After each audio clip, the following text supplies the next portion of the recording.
하나님의 말씀 요한복음 1장 29절부터 34절까지 말씀입니다. 요한복음 1장 29절부터 34절까지 말씀을 함께 봉독하겠습니다. 함께 합독하겠습니다. 이튿날 요한이 예수께서 자기에게 나아오심을 보고 이르시되 보라, 세상 죄를 지고 가는 하나님의 어린 양이로다. 내가 전에 말하기를 내 뒤에 오는 사람이 있는데 나보다 앞선 것은 그가 나보다 먼저 계심이라 한 것이 이 사람을 가리킴이라. 나도 그를 알지 못하였으나 내가 와서 물로 세례를 베푸는 것은 그를 이스라엘에 나타내려 함이라 하니라. 요한이 또 증언하여 이르되 내가 보매 성령이 비둘기같이 하늘로부터 내려와서 그 위에 머물렀더라.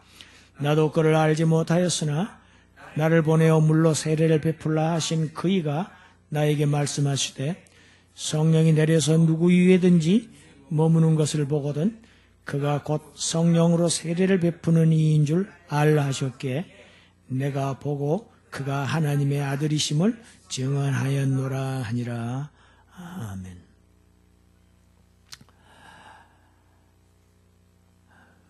지난주 말씀은 세례 요한이 예루살렘의 종교 지도자들이 파견한 그 조사단들에게 증언했던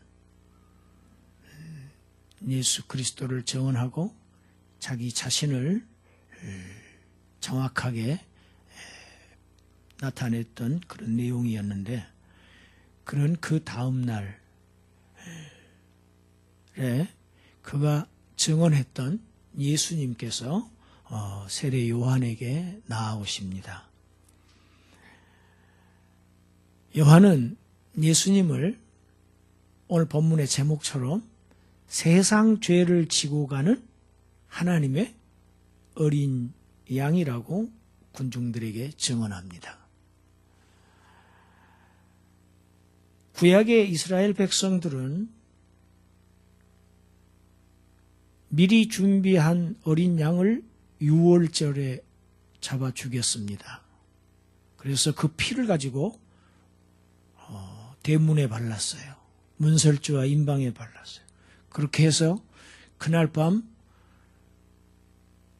그 집에 내려야 마땅한 심판이, 죽음의 재앙이 그 집을 넘어가서 구원함을 얻었습니다. 이렇게 유월절을 비롯해서 구약에서에 드려졌던 모든 제물들은 다 사람이 준비했던 양들이었습니다. 거기에 비해서 예수 그리스도는 하나님께서 준비하신 유월절의 희생 제물 어린 양이십니다.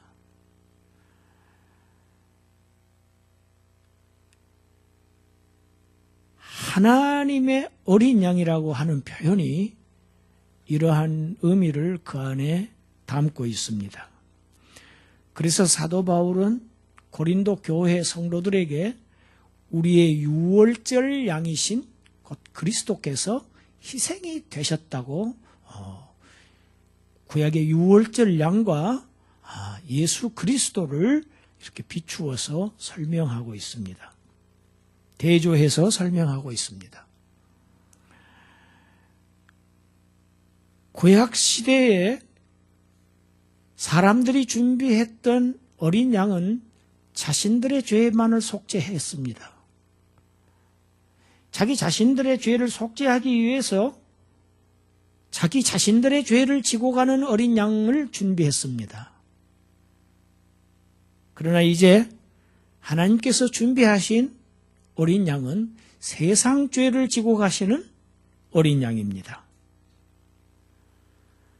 일찍이 이사야 선지자가 하나님께서 준비하신 어린 양이 고난을 받고 십자가에서 죽임을 당할 것을 이미 예언했습니다. 그러니까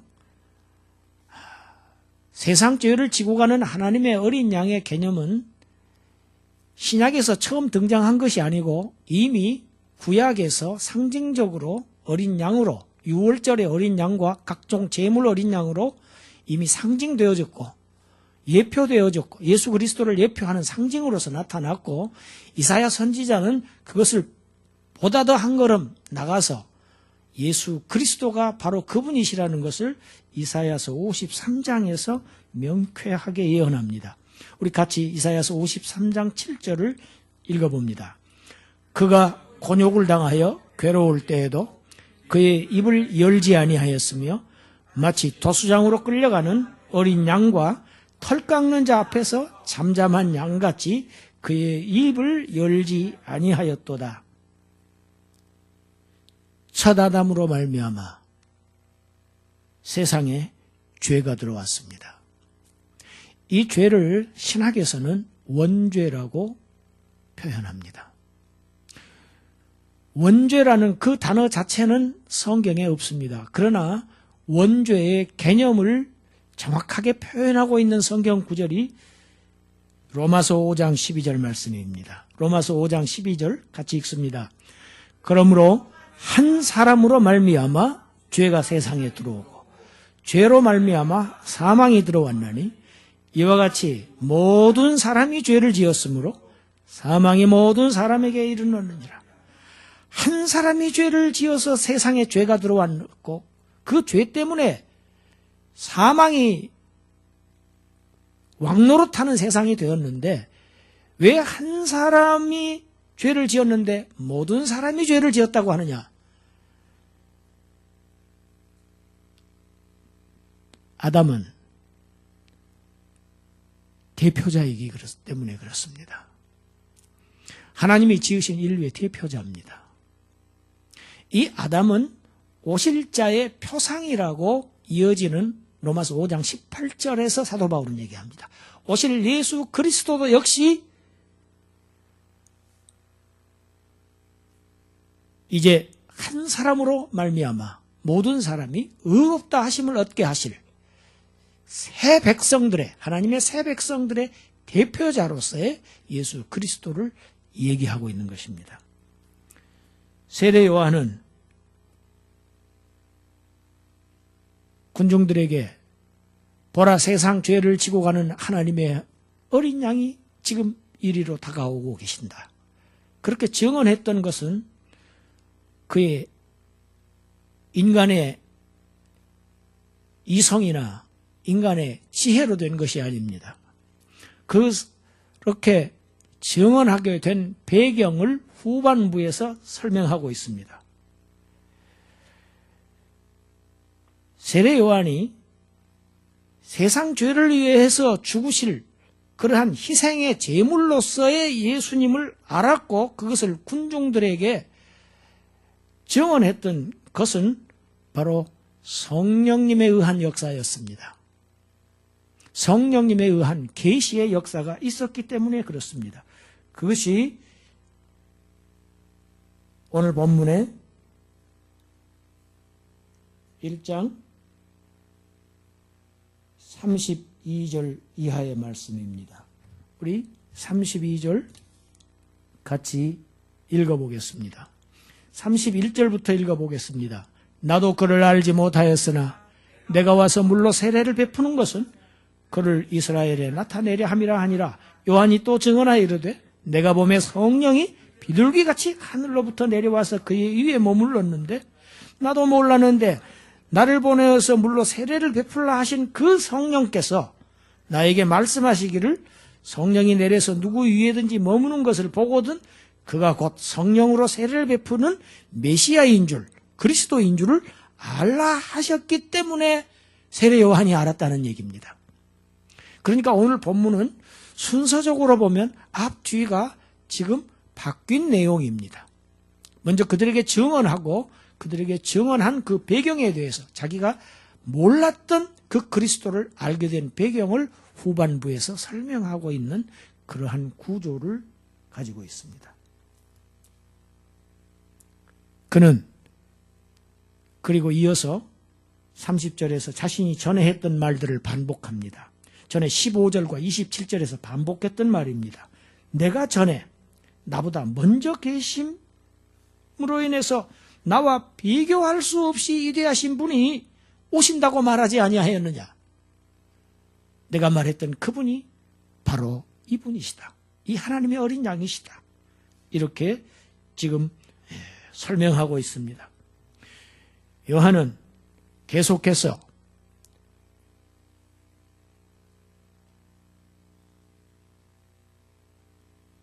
하나님의 어린 양을, 하나님의 어린 양 그리스도를 이스라엘에 나타내고 자기 자신을 숨기고 있는 것입니다. 그는 계속해서 어린 양을 드높이고 있고 그는 자신을 한없이 낮추고 있는 그러한 모습을 우리가 볼 수 있습니다. 31절과 33절에서 세례 요한은 두 번씩이나 나는 그를 알지 못하였다고 합니다. 이 역시 지금 순서가 바뀌었기 때문에 이런 구조가 된 것입니다. 세상 죄를 지고 가는 하나님의 어린 양이라고 했는데 왜 그를 알지 못하였다고 하는가? 그런 이야기가 아닙니다. 세례 요한은 예수님과 친척지간입니다. 친척으로서는 물론 알았을 것입니다. 나는 그를 친척으로는 알았고 사람으로는 알았으되 그가 하나님의 아들 메시아라고 하는 사실은 미처 알지 못하였으나 성령이 그의 위에 머물러서 계속 계시는 것을 보았을 때 아마 성령이 우리 예수님 위에 하늘에서 내리셔 비둘기같이 내리셔서 임재하시는 것을 보았다고 하는 것은 요한복음에서는 기록하고 있지 않은 예수 그리스도의 세례 장면을 지금 반영하고 있는 것으로 보입니다. 그가 예수님에게 세례를 베풀 때 그에게 하늘에서 성령이 비둘기같이 내려서 떠나시지 않고 그 성령이 계속 머물러 계셨다는 그 사실을 본 순간 그는 깨달았습니다. 그리고 이어서 성령께서 그에게 감동하셨습니다. 성령이 머무르는 그가 곧 성령으로 세례를 주실 분이다 하는 것을 지금 그 감동을 받고 이제 명확히 그를 증언하는 것입니다. 예수 그리스도를 증언하는 것은 인간의 이성만 가지고 증언할 수 없습니다. 인간의 지혜나 지식을 가지고 증언할 수 없습니다. 성령의 밝은 빛으로 우리를 조명하실 때에만, 우리를 비추어 주실 때, 계시해 주실 때에만 우리는 그 부분에 관해서 밖에 증언할 수 없는 것입니다. 이 빛을 받지 못한 사람들은 보아도 보지 못하고 들어도 듣지 못합니다. 그것이 서기관과 바리새인들이었습니다. 그것이 이스라엘의 종교 지도자들이었습니다. 이스라엘의 종교 지도자들이 세례 요한이 알았던 하나님의 어린 양을 이스라엘의 종교 지도자들은 몰랐습니다. 그들에게는 비밀이었습니다. 그가 하나님께서 준비하신 희생제물, 속죄제물이라고 하는 사실은 그들에게는 캄캄한 사실이었습니다. 하나님은 자기 백성에게만 이 진리를 계시하십니다. 아무리 지위 높은 고관이라 할지라도 하나님의 계시를 받지 못하면 무지몽매한, 하나님에 대해서는 무지할 수밖에 없고 어리석은 자가 될 수밖에 없는 이유가 바로 여기 있습니다. 요한은 예수님을 친척으로, 사람으로는 알았지만 그가 하나님의 아들이라는 것은 미처 알지 못했지만 성령의 역사로, 성령의 감동으로 그가 바로 하나님의 독생자, 성령으로 세례를, 장차 성령으로 세례를 베푸실 메시아인 것을 알고 비로소 그가 하나님의 아들이시라는 사실을 확신하게 되었고 그를 증언하였습니다. 힘차게 증언하였습니다. 죽음을 무릅쓰고 증언하였습니다. 요한은 여기에서 자신이 베푸는 물 세례를 상대적으로 낮추고 있고 거기에 대비해서 그리스도께서 베푸실 성령으로 베푸실 세례를 대조해서 높이고 있습니다. 오늘 본문에서는 물 세례와 성령 세례가 대조되고 있습니다. 정확하게 표현하면 성령으로 세례를 베푸시는 것이지 성령 세례는 아닙니다. 그런데 말이 길다 보니까 흔히들 이것을 성령 세례라고 합니다. 성령 세례에 대해서 오늘날 상당히 심각한 오해들이 있습니다. 물과 성령으로 중생함을 받았을지라도 또다시 힘있게 주의 일을, 사역을 감당하기 위해서는 또다시 성령 세례를 받아야만 한다. 예수님의 제자들도 오순절 때 그것을 그렇게 했지 않느냐 하는 것이 순복음의 교리입니다. 또 한 번의 성령 세례를 받았느냐 하고 물어봅니다. 그러나 성경이 무엇을 얘기하는지 우리가 정확하게 여기서 이해해야 할 필요가 있습니다. 성령으로 세례를 받는다는 말 역시 신약에서 처음 등장한 얘기가 아닙니다. 이미 구약의 에스겔 선지자와 요엘 선지자가 성령으로 세례를 받는 사실을 미리서 나타내고 있습니다. 우리 두 곳을 읽겠습니다. 에스겔서 36장 26절과 요엘서 2장 28절을 읽겠습니다. 또 새 영을 너희에게 속에 두고 새 마음을 너희에게 주되 너희 육신에서 굳은 마음을 제거하고 부드러운 마음을 줄 것이며, 이것이 에스겔 선지자의 얘기입니다. 새 영, 새로운 영, 하나님의 성령을 의미합니다. 너희 새 마음, 새 영, 새 마음입니다.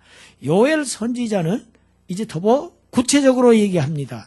예언합니다. 요엘서 2장 28절, 그 후에 내가 내 영을 만민에게 부어주리니 너희 자녀들이 장래의 일을 말할 것이며 너희 늙은이들은 꿈을 꾸며 너희 젊은이는 이상을 볼 것이며, 여기에서도 역시 또 장래의 예언을 하고 꿈을 꾸고 이상 환상을 볼 것이며 꿈과 환상에 대한 얘기를 많이 합니다.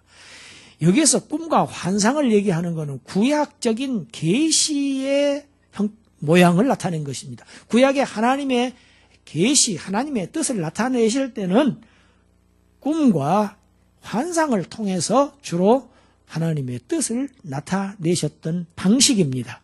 구약적인 방식이죠. 오늘날에는 하나님의 말씀이 기록된 이후로는 말씀으로 하나님의 뜻을 계시하십니다.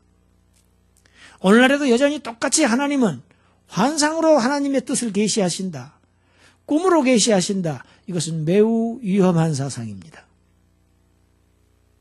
계시의 발전사를 이해하지 못했기 때문에 그러한 계시의 점진적인 발전, 역사적인 그런 진척 상황을, 점진적인 발전에 대한 무지에서 나온 발상입니다.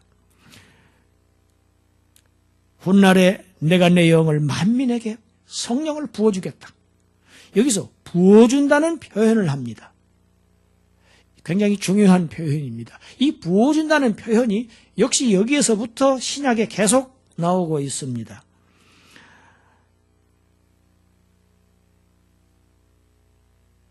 성령 강림을 왜 세례라고 하느냐 하는 것이 여기에서 이 부어준다는 데서 갈립니다.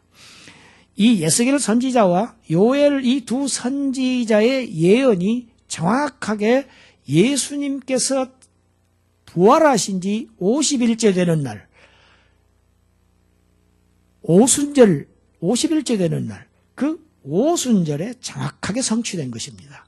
그러니까 이것이 오순절 성령 강림 이 사건을 곧 성령으로 세례를 베푸신다, 성령 세례라고 표현하고 계신 것입니다. 그러면 성령이 강림하신다고 성령을 주신다고 하지 왜 성령 세례라고 하는 단어를 표현하느냐? 여기에 많은 의문들을 가지고 있습니다. 만민에게 성령을 부어주신다고 표현하고 있습니다. 뿐만 아니고 사도행전에서도 성령 강림 사건을 다룬 사도행전에서도 계속 부어주신다고 표현하고 있습니다. 어떤 표현입니까? 물 세례는 물을 부어서 세례를 합니다. 물을 부읍니다. 그와 같이 성령을 부어주시는 것을 성령을 부어주신다는 의미에서 성령 세례라고 표현한 것입니다. 그 의미가 사도행전의 2장의 10장에 표현되어 있습니다. 사도행전 2장 16절 17절을 먼저 읽습니다. 이는 곧 선지자 요엘을 통하여 말씀하신 것이니 일러스되 하나님이 말씀하시기를 말세에 내가 내 영을 모든 육체에 부어주리니 너희 자녀들은 예언할 것이요 너희 젊은이들은 환상을 보고 너희의 늙은이들은 꿈을 꾸리라. 요엘서를 지금 인용하지요. 이제 사도행전 10장에서는 구체적으로 나타납니다. 사도행전 10장 45절 읽습니다. 베드로와 함께 온 할례받은 신자들이 이방인들에게도 성령 부어주심으로 말미암아 놀라니. 이방인들에게도 성령을 부어주셨다는 표현을 하고 있습니다. 물세례는 물을 부었고 성령으로 세례를 베푸신 것은 성령을 물처럼 아주 충분하게 흠뻑 그들에게 부어주셨다는 표현이 성령 세례라는 표현입니다. 하나님의 어린 양이 십자가 위에서 세상 죄를 짊어지시고 대신 짊어지시고 세상에서 죄를 제거하시고 죽으시고 그래서 다시 부활하심을 통해서 새로운 시대, 교회의 시대, 은혜 시대, 성령의 시대가 열린 것입니다. 이제 우리가 예수 그리스도를 주로 하나님이라고 고백하고 그리고 우리가 예수 그리스도를 믿게 되는 것은 곧 성령을 부어주셨기 때문에 우리에게 성령의 역사가 임했기 때문에 우리가 그를 주로 시인하고 믿을 수 있는 것입니다. 그래서 고린도전서에는 그렇게 기록되어 있죠. 누구든지 성령으로 아니하고는 예수 그리스도를 주라 시인할 수 없느니라 했습니다. 예수 그리스도를 주라고 시인하는 영마다 다 성령을 받은 사람들이라는 뜻입니다. 마찬가지로 고린도전서 12장 13절에도 그렇게 기록되어 있습니다. 읽습니다. 우리가 유대인이나 헬라인이나 종이나 자유인이나 다 한 성령으로 세례를 받아 한 몸이 되었고 또 다 한 성령을 마시게 하셨느니라. 할렐루야. 믿는 자들은 성령의 부어주심을 받은 자들입니다. 곧 성령 세례를 받아서 한 몸, 교회를 한 몸으로 비유하고 있죠. 성령, 일체를 이룬 겁니다. 한 성령을 마시게 하셨습니다. 성령을 부어주셨습니다. 성령을 마시게 해주셨습니다. 이것이 전적으로 하나님의 은혜입니다. 우리에게서 난 것이 아니고 전적으로 하나님의 은혜요, 하나님의 축복이요, 하나님의 시혜인 것입니다. 우리 본문 34절을 함께 읽겠습니다. 본문 34절.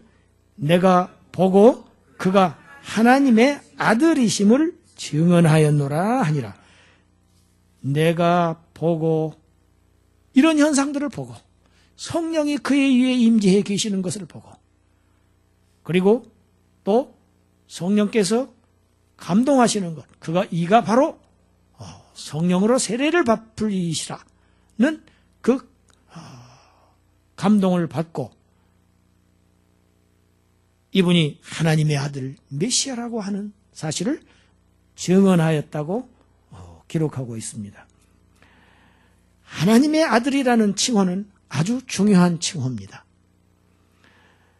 하나님의 아들이라는 뜻은, 아들이라고 하는 뜻은 아버지의 뜻을 따르는 복종의 의미가 1차적으로 들어있습니다.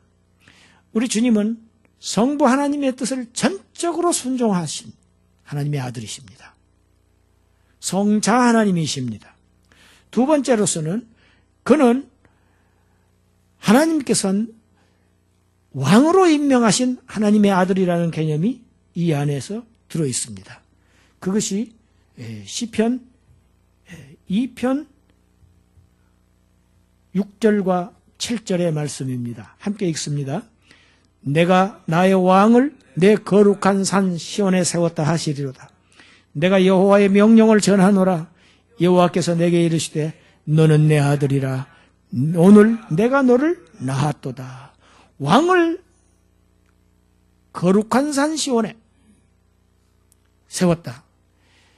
이 시온은 구약에서는 예루살렘 인근에 있는 시온산을 얘기를 합니다. 그러나 신약에서는 천국을 의미하는 용어의 개념이 바뀝니다.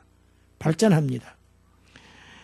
하나님 나라의 왕으로 세우신 그분이 곧 하나님의 아들 성자 예수라는 사실을 시편 2편에서 기록하고 있습니다. 이것이 하나님의 아들에 대한 두 번째 개념입니다.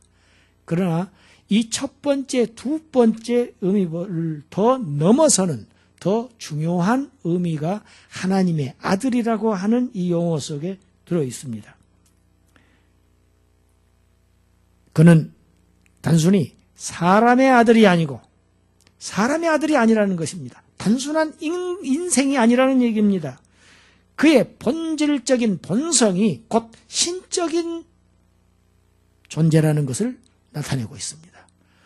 쉽게 얘기하면 그는 곧 사람이지만 참 사람인 동시에 그는 하나님이시라는 신적 존재라는 사실을 나타내는 용어가 하나님의 아들이라고 하는 용어입니다.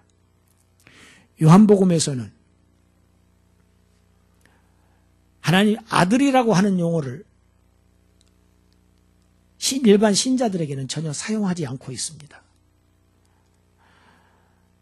요한복음에서는 하나님의 자녀들이라는 표현을 하고 있습니다. 그러나 하나님의 아들이라는 표현은 유일하게 예수 그리스도에 국한해서 표현하고 있는 용어입니다. 하나님의 아들이 이 땅에 사람의 아들로 오셔서 이 세상 죄를 지시고 그 세상 죄를 청산하시고 우리에게 그 대속의 은혜를 주셔서 하나님의 자녀들이 되는 권세를 주셨습니다. 이 복된 이 사실을 세례 요한은 힘있게 죽는 날까지 거리낌 없이 증언하고 살다가 아주 불꽃처럼 사라진 그러한 세례 요한의 생을 마감합니다. 이 말씀을 받는 우리들도 요한처럼 이 세상에 오셔서 이 세상 죄를 지고 가셨던 예수 그리스도를 하나님의 아들을 힘있게 증언하시는 그러한 여러분들이 되시기를 주님의 이름으로 축원합니다. 기도하겠습니다. 하나님 감사합니다. 성자 하나님께서 낮고 천한 이 땅에 사람의 모습으로 죄인의 모습으로 오셔서 무덤에까지 죽기까지 무덤에 내려가기까지 낮아지심으로 우리를 살리셨다는 이 놀라운 복된 소식을 이 소식이 우리에게 효험이 되어서 우리가 생명을 얻은 자들 주님이 이 은혜를 찬양하게 하시고 사는 날 동안 입술을 열어서 이 복된 사실을 증언하고 전파하며 선포하는 복된 자녀들 되게 하여 주시옵소서. 복된 증언자들이 되게 하여 주시옵소서. 예수님 이름으로 기도드리옵나이다. 아멘.